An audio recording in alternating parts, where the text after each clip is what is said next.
17வது முதலமைச்சராக பதவியேற்றுகின்ற ஜோசப் விஜய் அவர்களுக்கு இந்து முன்னணி சார்பில் வாழ்த்து தெரிவித்துக் கொள்கின்றது. அவர் சட்டமன்றத்தில் பேசும்போது இது அனைவருக்குமான ஆட்சி, மத பாகுபாடு இல்லாமல் செயல்படும் என்று கூறியிருக்கின்றார். அப்படி நடக்க வேண்டும் என்று இந்து முன்னணி ஒரு கோரிக்கை வைக்கின்றது. சட்டமன்ற தலைவர் அவளை தேர்ந்தெடுத்து வாழ்த்தும் போது நம்முடைய இன்றைய எதிர்க்கட்சியினுடைய தலைவர் உதயநிதி ஸ்டாலின் அவர்கள் சனாதனத்தை ஒழிக்க வேண்டும் என்று பேசியிருக்கின்றார். அவர் இன்னும் ஏதோ ஒரு சின்ன பையன் சிறுகுலத்தனமா பேசியிருக்கார், சின்ன பையனுக்கு நினைப்புல பேசியிருக்கார். ஒரு தமிழ்நாட்டினுடைய எதிர்க்கட்சியினுடைய தலைவர் எவ்வளவு பொறுப்பா நடந்துக்கணும் அப்படின்னு ஏற்கனவே எதிர்க்கட்சி தலைவராக இருந்திருக்காரு, முதலமைச்சராக இருந்திருக்கார். நம்முடைய ஸ்டாலின் அவர்கள் தன்னுடைய மகனுக்கு அறிவுரை சொல்லணும் அப்படின்னு கேட்டுக்கிறோம். ஏன்னா அவர் தொடர்ந்து இந்துக்களை மாத்திரம் கேவலமா பேசிட்டு இருக்கார். ஒரு மாநாட்டினுடைய நிகழ்ச்சியில போய் ஏற்கனவே இந்த மாதிரி கொசு, டெங்கு இது மாதிரி ஒழிக்கிற மாதிரி சனாதனத்தை ஒழிக்க வேண்டும் என்று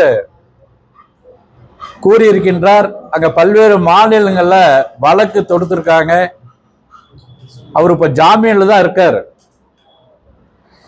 திரும்பவும் நேற்று எதுக்கு அதை பேசினாரு, தேவையில்லாம அந்த இதை கொண்டு வந்திருக்காரு.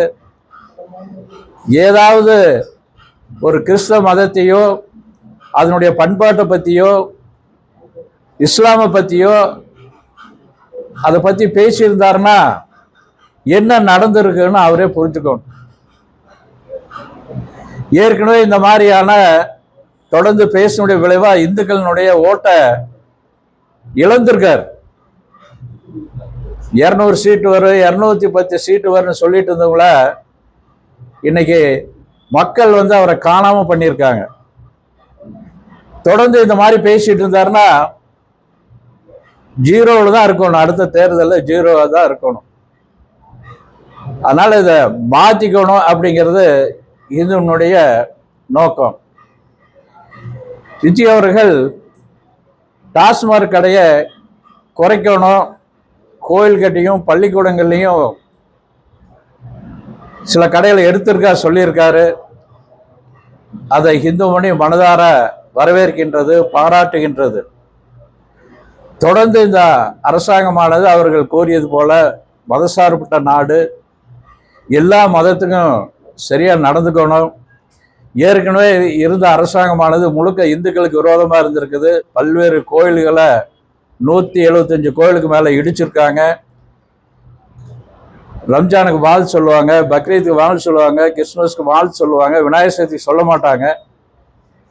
இப்ப இருக்க முதலமைச்சர் அதெல்லாம் இல்லாமல் எல்லாத்துக்கும் ஒரே மாதிரி நடக்கணும் அப்படிங்கிறதா நம்முடைய நோக்கம். சரியா போகும்னு சொல்லியிருக்காரு. அவர் கோயில் மீது நம்பிக்கை வச்சிருக்காரு, திருச்செந்தூர் போயிருக்காரு. அதனால அதே மாதிரி நடந்துக்கணும் அப்படிங்கிறதா நம்முடைய விருப்பம். நீங்க ஏதாவது கேட்கணும் அப்படின்னா ஆமா, ஏன்னா அறநிலையத்துறை தான் பெரிய ஊழல் நடந்துட்டு இருக்குன்னு நம்ம ஏற்கனவே சொல்லியிருக்கோம். நிறைய கும்பாபிஷேகம் பண்ணியிருக்குன்னு சொல்றாங்க. ஆனா சரியான கணக்கு கொடுக்கல. ஒண்ணு. ரெண்டாவது, கோயில் இதெல்லாம் உருக்கியிருக்காங்க. அது என்னங்கிறது நமக்கு சொல்லணும். அதுல எவ்வளவு ஊழல் நடந்ததுக்கு நமக்கு சந்தேகமா இருக்குது. அதனால அது எவ்வளவு உருக்கியிருக்கோம், என்ன இருக்குதுங்கிறத இந்த அரசாங்கம், புது அரசாங்கமானது அதை கண்டுபிடிக்கணும். கோயிலுடைய சிலைகள்லாம் நிறைய காணாம போனது. ஏற்கனவே நல்ல அதிகாரி இருந்தாங்க, அதை கண்டுபிடிக்கிறதுக்கு அந்த அதிகாரிகளை மாத்தினாங்க. திரும்ப நல்ல அதிகாரியை கொண்டு வந்து அதெல்லாம் எடுக்கிறதுக்கான இந்த அரசாங்கம் முயற்சி எடுக்கணும் அப்படிங்கிறத